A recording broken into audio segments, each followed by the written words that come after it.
பச்சை புடவைக்காரியாய் உன் தாய் மீனாட்சி நான் இன்று வந்திருக்கிறேன். உன் வாய் திறந்து நீ சொல்ல முடியாத வேதனைகளையும் நான் கண் திறந்து பார்த்து கொண்டுதான் இருக்கிறேன்.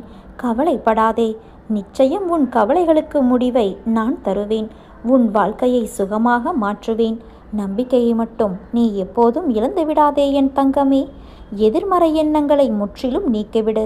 நான் நன்றாக இருப்பேன், என் வாழ்க்கையில் முன்னேற்றம் அடைவேன் என்பதை தினமும் சொல்லிக்கொண்டு இரு. நம்பிக்கையை விதை. என் வழிகாட்டுதல் படியே நீ நிச்சயம் உயர்வாய். உன்னை தாங்கி பிடிப்பேன், தூக்கி உயர்த்துவேன் என்று ஒரு தரம் சொன்னேன். நிச்சயமாக அதை நான் நிறைவேற்றுவேன். நான் வாக்கு மீற மாட்டேன் குழந்தையே. உன்னால் எவ்வளவு முடியுமோ அவ்வளவு தூரம் என்னை தஞ்சமாகக் கொள். வேண்டியது அனைத்தும் வேண்டியபடியே நடக்கும். ஏனென்றால் உன் வேண்டுதலை நான் கேட்டேன். இதோ அதற்கு பதிலோடும் பலனோடும் வருகிறேன். நீ எந்த அளவுக்கு உயர்ந்த இடத்தை அடைய விரும்புகிறாயோ அந்த அளவுக்கு பலரின் பேச்சுக்களையும் கஷ்டங்களையும் கடந்தாக வேண்டும். அதை நீ மறவாதே. உனக்கு எது தேவையோ அது நிறைவேற வேண்டிய அந்த நேரத்தில் நிச்சயம் நிறைவேறும். உனக்கென்று உள்ளது உனக்குத்தான், அது வேறு யாருக்கும் போகாது. அதே போல உனக்கென்று இல்லாதது ஒருபோதும் உன்னை சேராது. நீ மற்றவர்களிடம் எந்த அளவுக்கு பணிவாக இருக்கிறாயோ அந்த அளவுக்கு எல்லா விதத்திலும் உனக்கு அது நல்லதுதானே. அதனால் எந்த வகையிலும் நீ தாழ்ந்து போக மாட்டாய். மனதை நீ வெளி விஷயங்களிலும் எண்ணங்களாலும் திசை திரும்ப விடக்கூடாது. வாழ்வில் உனக்கு கடமையாக அமைந்த வேலைகளை நிறைவேற்றும் வேலையை தவிர கவனக்குறைவிலோ அவசியமற்ற செயல்களிலோ நேரத்தை வீணாக்காதே. நீ யாருக்கும் சிறிதளவு கூட தடையாகவோ தொந்தரவோ விளைவிக்காதே. உன் வேலைகளையெல்லாம் நீயே செய்து கொள். நீ எந்த நிலையில் இருந்தாலும் சரி, எப்படி இருந்தாலும் சரி, எவ்வளவு கீழே இருந்தாலும் சரி, உனக்கு இன்னும் வாய்ப்பு இருக்கிறது. மிகப்பெரிய வாய்ப்பு இருக்கிறது.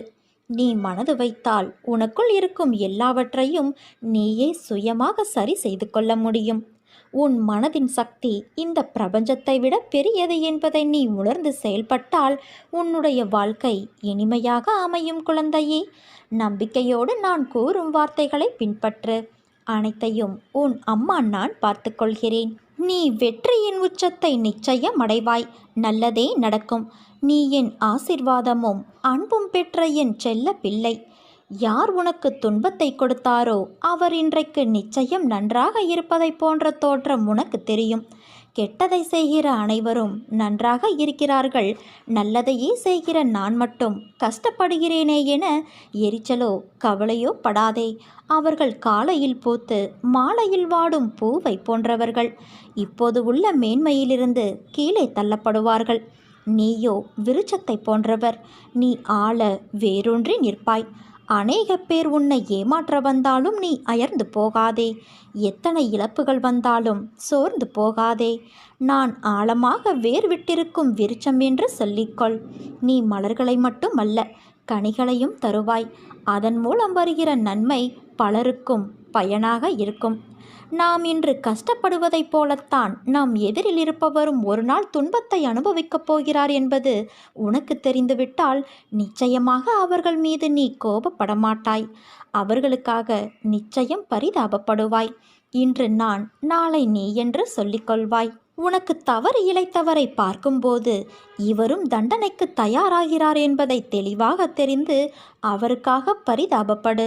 இப்படி செய்யும்போது எத்தகைய சூழ்நிலையிலும் நீ பாதிக்கப்பட மாட்டாய். ஏனென்றால் அப்போது உன் மனதை படிக்கிற நான் நிச்சயம் வெகுமதிகளை அள்ளித் தருவேன். உன் வாழ்க்கையில் நடக்கும் எல்லா விஷயங்களும் ஒரு பாடத்தையும் அனுபவத்தையும் புரிதலையும் ஏற்படுத்தவே நடக்கிறது. அதை ஏற்கவும் அதன்படி நடக்கவும் கடினமாகத்தான் இருக்கும். ஆனால் நல்லதை ஒரு முறை சுவாசித்தால், அது தரும் தென்றலை மனமாற நுகர்ந்தால், அது தரும் புத்துணர்வை அனுபவித்தால் நீ வாழ்க்கையின் உண்மையான தென்றலை உணர முடியும். நாம் உடம்பு சரியில்லை என்ற போது உட்கொள்ளும் மருந்து கசப்பாகத்தான் இருக்கும். கசப்பு என்று தெரிந்து அதை நல்லது என்று நினைத்து உட்கொண்டால் உடல்நிலை சரியாகும். அது தரும் கசப்புத்தான் உன் உடல்நிலையை குணப்படுத்த முடியும். உடல்நிலைக்கு மருந்து கசப்பாக இருக்கும் பொழுது வாழ்க்கைக்கு தேவையான உன் மனதிற்கு தேவையான விஷயங்களும் கசப்பாகத்தானே இருக்கும். ஆனால் அந்த நிதானம், பொறுமை, நம்பிக்கை இவை அனைத்தும் கசப்பல்ல. சில நிகழ்வுகள் உன் கோபத்தையும் மன வலிமையையும் சோதிக்கும் பொருட்டு அதை கசப்பு போல உணர வைக்கும். சாதாரண சூழ்நிலையில் அதை உன்னால் உணர முடியாது.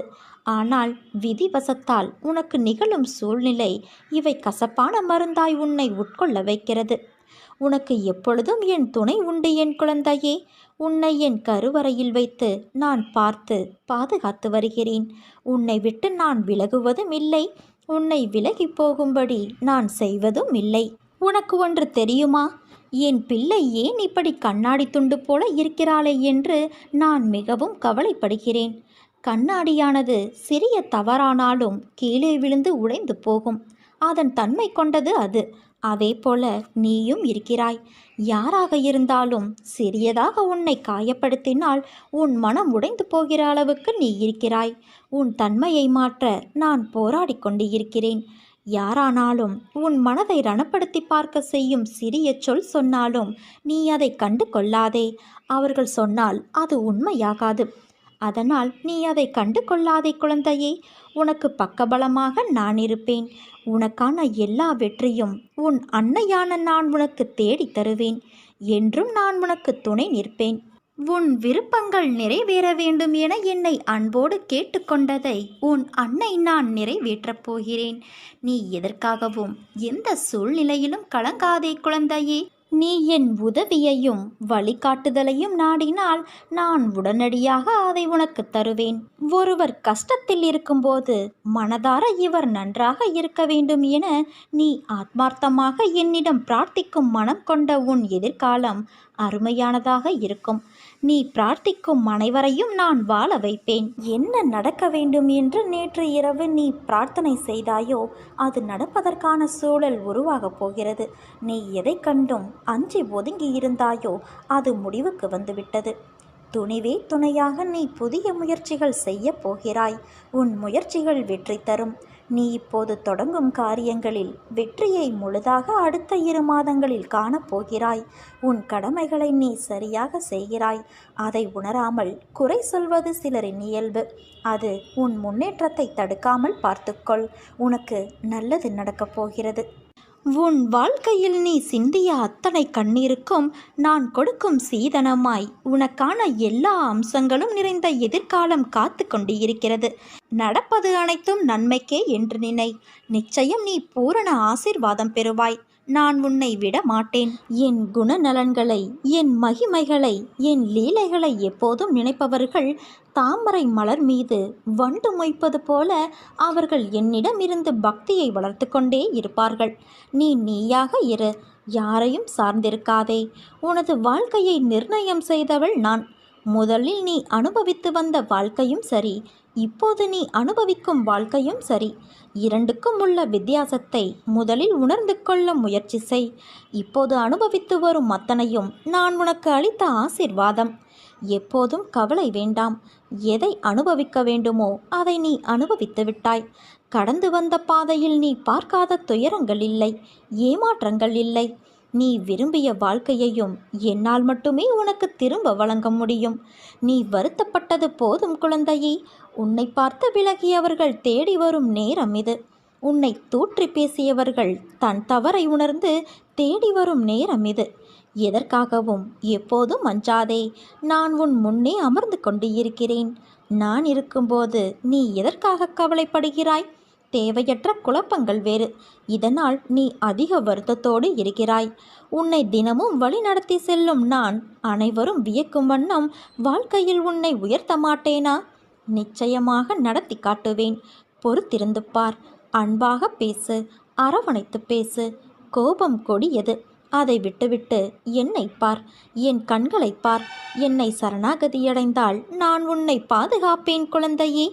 நீ எவ்வளவு தூரம் சென்றிருந்தாலும் உன்னை இழுத்து கொண்டு வந்து என் 2 உள்ளங்கைகளில் வைத்து பொக்கிசம் போல பாதுகாப்பேன். பிரச்சனைகளைக் கண்டு பயந்து பின் வாங்காதே. காற்றை எதிர்த்தே பட்டங்கள் மேலே செல்கின்றன.